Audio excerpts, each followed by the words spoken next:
সময়ের অন্যতম জনপ্রিয় নায়িকা বুবলি বেশ কয়েকটি সিনেমায় কাজ করে তিনি এখন চলচ্চিত্র অঙ্গনে পরিচিত মুখ। দর্শকদের কাছেও তার জনপ্রিয়তা তুঙ্গে। এবার এই নায়িকা সিলেটে নতুন মিশন নিয়ে কাজ করছেন। তার সঙ্গে আছেন নায়ক নীরব। নীরব জানান, সাইফ চন্দনের নতুন ছবি কয়লাতে যুক্ত হয়েছেন তিনি। বর্তমানে সিলেট বিভাগের বিভিন্ন অঞ্চলে ছবিটির শুটিং চলছে। গেল 11 নভেম্বর থেকে এই মিশনে তার সঙ্গে বুবলি যুক্ত হয়েছেন। পুরো কয়লা টিম এখন অবস্থান করছে সিলেটের জাফলংয়ে। ঢালিউডের এই নায়ক বলেন, বুবলির সঙ্গে আমার যে জুটিটা গড়ে উঠল সেটা প্রযোজক ও পরিচালকদের আগ্রহের কারণে। পরপর 3 নম্বর কাজে আমরা যুক্ত হলাম। আশা করছি দুজনে মিলে কিছু ভালো সিনেমা উপহার দিতে পারবো। সেই আত্মবিশ্বাস আমাদের মধ্যে তৈরি হয়েছে। আর চিত্রনায়িকা বুবলি বলেন, আমি খুবই এক্সাইটেড এই সিনেমার চরিত্রটি নিয়ে। একেবারেই নতুন ধরনের চরিত্র আমার জন্য। নিজেকে নতুনভাবে হাজির করতে যে কোনো সময়ই ভালো লাগে।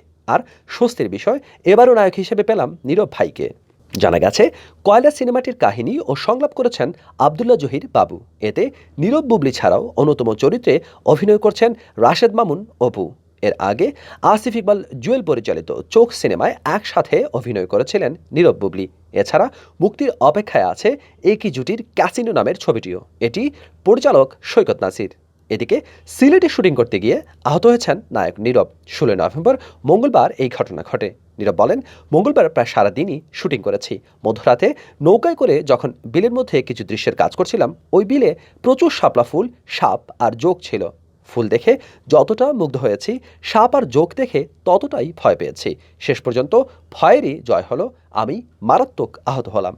জানা গেছে, পানি থেকে নৌকায় ওঠার পর নীরব লক্ষ্য করেন তার পায়ের গোড়ালিতে একটি জোক লেগে আছে। সেটি ফেলতে গিয়ে নৌকায় থাকা বাঁশের কঞ্চি ঠুকে যায় তার পায়ের তালুতে, যার ফলে প্রায় 1 ইঞ্চি গভীর ক্ষত হয়। সেখান থেকে রাত 2টার দিকে স্থানীয় হাসপাতালে নিয়ে যাওয়া হয় নীরবকে। চিকিৎসা নিয়ে ফিরেন হোটেলে। বর্তমানে তার অবস্থা ভালো আছে এবং শুটিং চালিয়ে যাচ্ছেন বলেও জানা গেছে।